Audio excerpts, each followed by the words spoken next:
source of our being. Be with us today and all our days. Lead us, guide us, and may these words find resonance in your creation.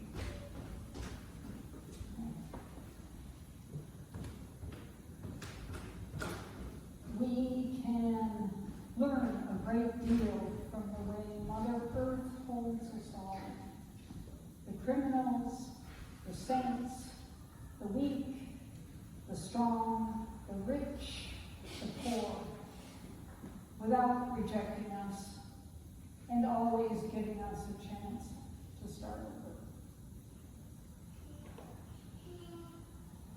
Well, the opening words are from an important teacher of mine, Sobonfu Some. They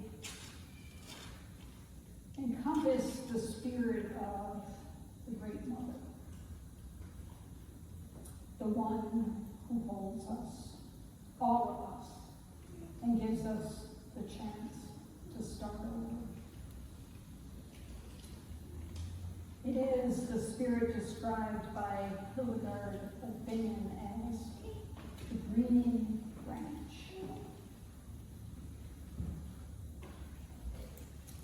This is the mothering image upon which we want to depend. Some is speaking, I think, to the power of Julie. She says that we can learn from Mother Earth. Learn about connectedness and the unconditional love of the Mother. A breeding branch, yes, but also loving arms in the flesh to hold us. On this Mother's Day, I feel drawn to this image.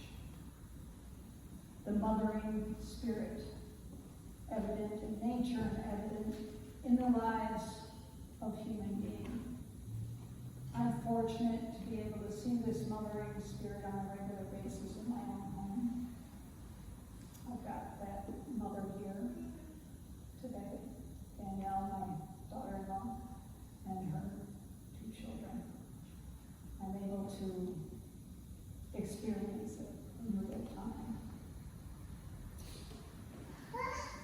And yet,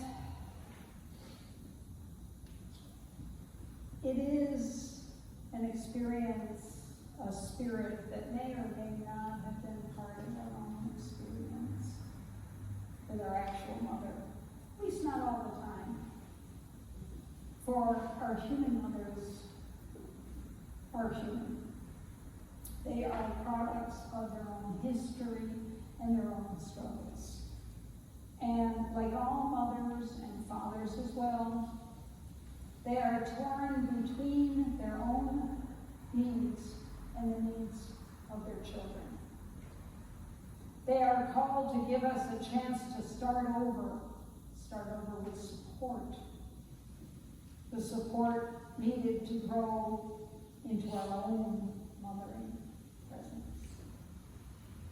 Whether we call this presence God, Goddess, Spirit, scarcely matters.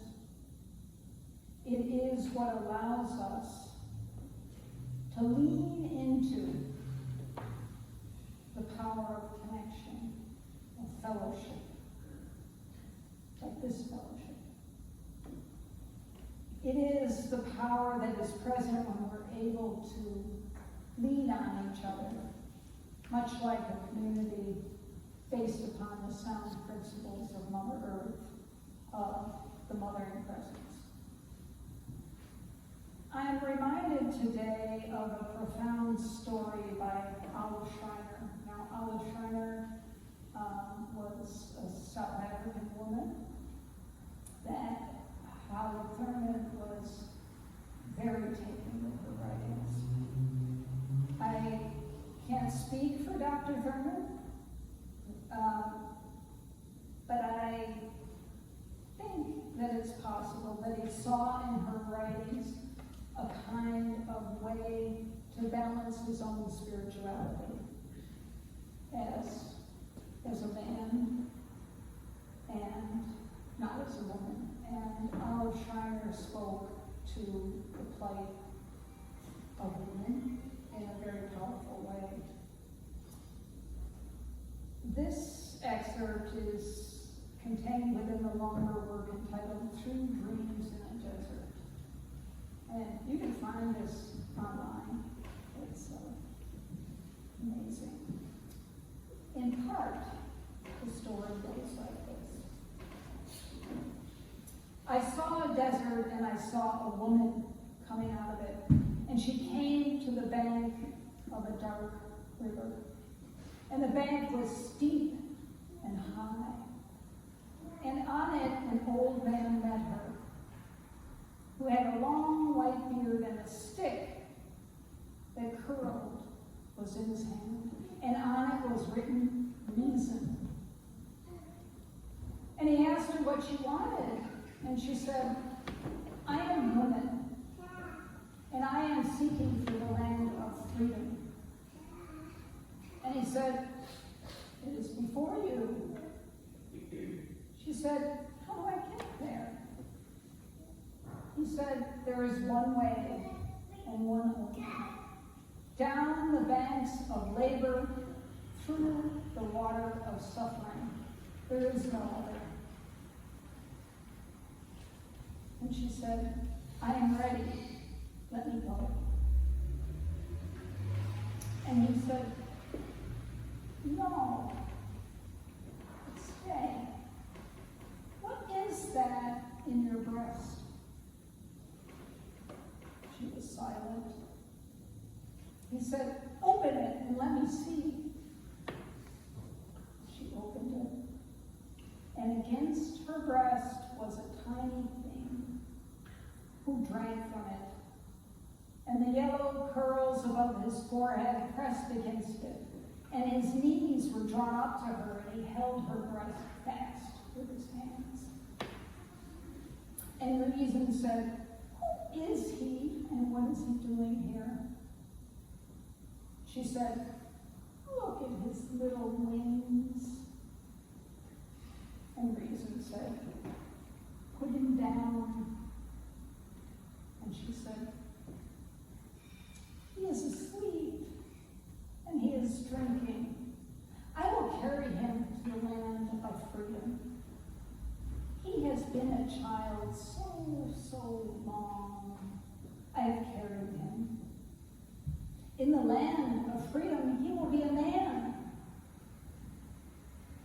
And reason said, put him down.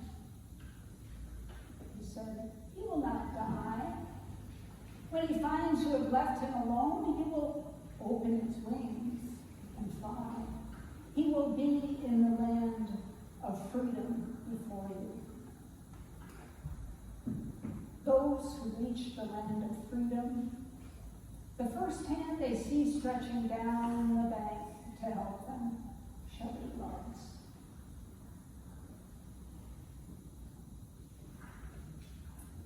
The woman's search for the land of freedom is, I think, every person's search. Fairman speaks of his search, and so do many other teachers.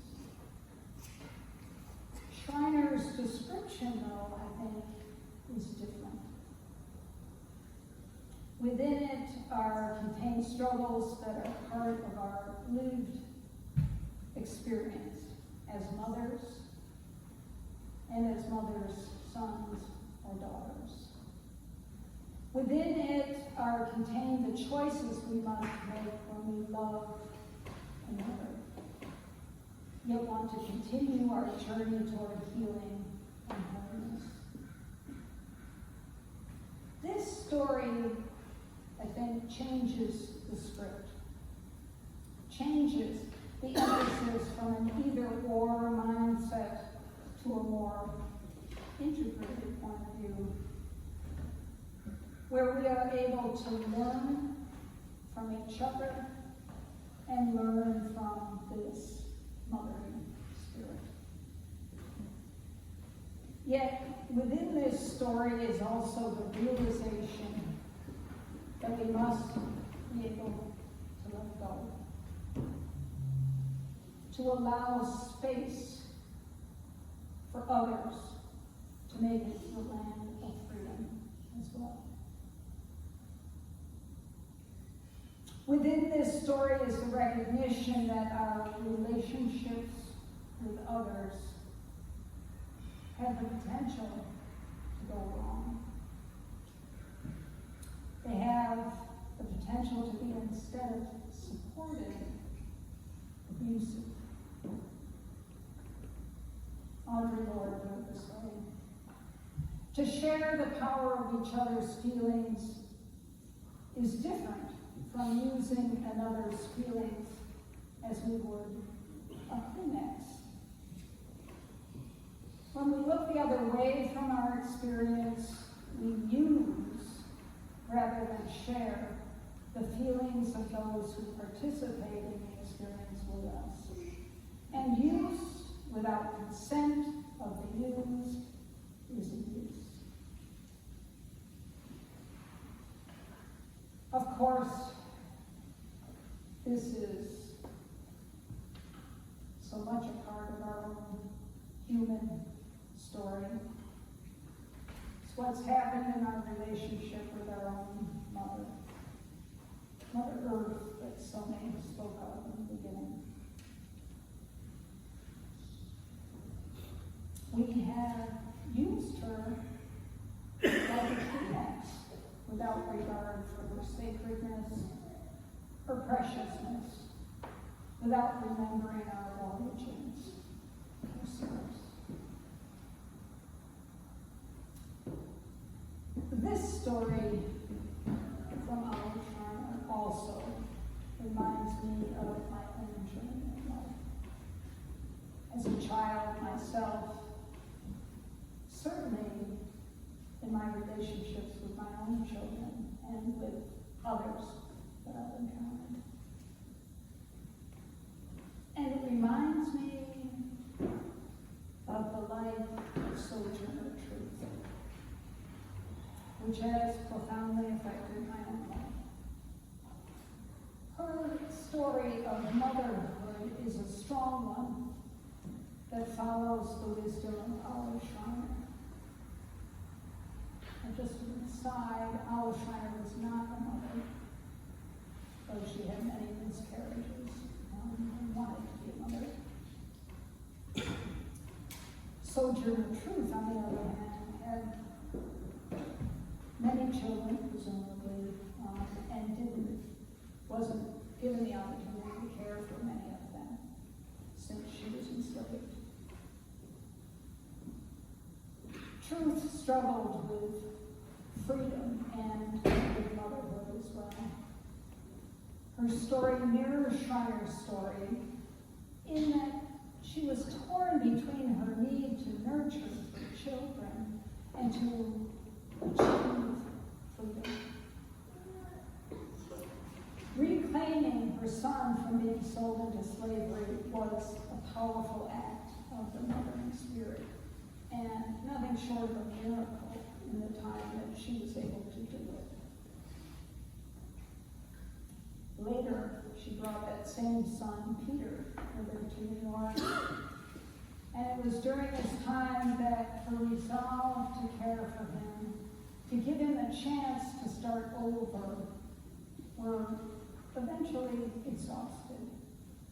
And she had to put him down. She had to allow him the space to find his own freedom. This illustrates, I think, the difference between our aspirations, our urges to care for each other, and the reality of our tethered existence. Our urges to care for others unconditionally as part of what Thurman called the moments of our high resolve. They are the part of us that aspires to come closer to the Earth Mother, that greening branch that we can lean on and learn from. In these moments, we become aware of something that holds us, something that has a hold of us. This something has been with us from the start. It has searched us out in order to remind us of the power of connection and acceptance. The power of giving us a chance to start over. May we increase our awareness of this power and follow the example of our Shriner, of Sojourner Truth, of Cecil Williams, of Elaine Stowe, and so many more that we're remembering today. May we keep